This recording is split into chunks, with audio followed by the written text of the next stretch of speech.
Blessed day, everyone. Once again, I am your beautiful She or best friend for life She, and we will have a new topic today.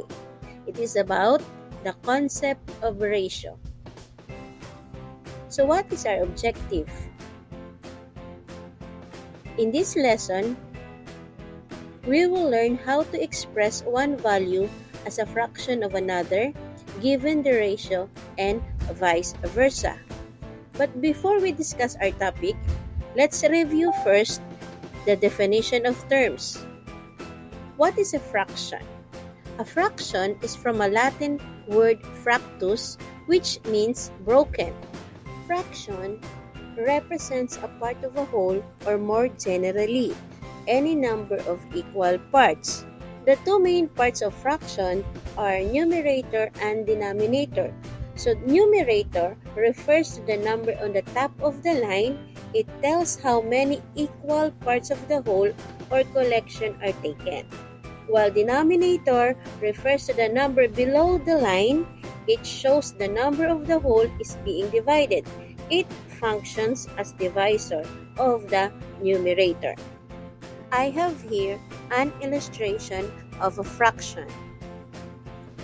While ratio is the spoken language of arithmetic, it is a way of comparing two or more quantities having the same units. The quantities may be separate entities or may be different parts of a whole. So a ratio can be written in three different ways, such as word form, column form, and fraction form. To illustrate, I have here a box, and inside the box, it has two circles, the red circle and the white circle, and it has three triangles, the violet, yellow, and black triangle. So we will express the number of circles to the number of triangles and vice versa. So in word form, 2 circles is to 3 triangles, or 2 is to 3, or it has 2 as numerator and 3 as denominator. To continue, let's define first what is rate. So rate is a comparison of two quantities but may have different units of measures, and the ratio has a unit of measure. For example, 60 kilometers to an hour, or 60 kilometers per hour. To illustrate, let's study the following example. So what is 14 out of 56 expressed as a fraction? So we have here a solution. So first, we will write 14 as the top number or the numerator of a fraction, while 56 is at the bottom as denominator of the fraction. Then, we will simplify this fraction by reducing it to its lowest term. So, simplify the fraction by dividing the top and bottom numbers by their greatest common factor, or the GCF, which is 14. We can use the factor 3. So in 14, the factors of 14 is 2 and 7, while the factors of 56 is 2 and 28, and in 28, 2 and 14, and 14, 2 and 7. So the common factors of 14 and 56 are 2 and 7. Then multiply 2 and 7 to get the GCF. Therefore, the greatest common factor of 14 and 56 is 14. So, if we will divide 14 by 14, our numerator, because we have gotten our GCF, it is equals to 1. While if our denominator is divided to our GCF, which is 14, 56 divided by 14, we will get 4. Therefore, 14 over 56, its simplest or lowest term is 1/4. So 14 out of 56 is 1/4 as a fraction. So in ratio, it is 1:4.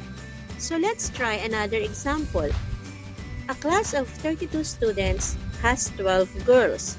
What is the ratio of girls to boys? So let's follow the steps. First, get the number of boys in the class. Subtract the total number of class, which is 32, by the number of girls, which is 12. Therefore, in 32 students less 12 girls, we have 20 boys in our class. Therefore, the ratio of girls to boys is 12 is to 20. Next, we will simplify the ratio by dividing each number by their greatest common factor. So how we can find the GCF of 12 and 20? Let's give the factors of 12, which is 1, 2, 3, 4, 6, and 12. While the factors of 20 is 1, 2, 4, 5, 10, and 20. So, the common factors of 12 and 20 are 1, 2, and 4. The greatest common factor or GCF of 12 and 20 is 4. So we will divide 12 and 20 by 4 and we will get 3 is to 5. So the ratio of girls to boys is 3 is to 5 or 3/5. To practice more the concept of ratio, you can do this on your own. So the direction is express the ratio in column form and fraction form. And you can write this in your answer sheet or in your notebook. Okay, number 1 is in Hillary's flower garden, she has 5 variety of snake plants and 50 variety of orchids. What is the ratio of snake plants to orchids? And number 2, there are 65 mathematics books and 75 science books in the mini library. What is the ratio of science books to math books? Another, letter B, the direction is express each rate in lowest terms in either column form or fraction form. Again, write your answer on the attached activity sheets or on your notebook. So, number 3, the ratio of 468 students to 9 classrooms. Then 4, the ratio of 368 students to 8 buses. Number 5, there are 312 freshman students enrolled in algebra class. 104 have chosen to take the removal examination in algebra. What fraction of the class will be taking the removal examination in algebra? After practicing, assessing, and applying the lesson, the concept of ratio, I would like to say congratulations! You did a great job.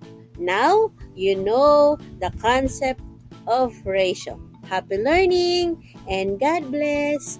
Bye-bye!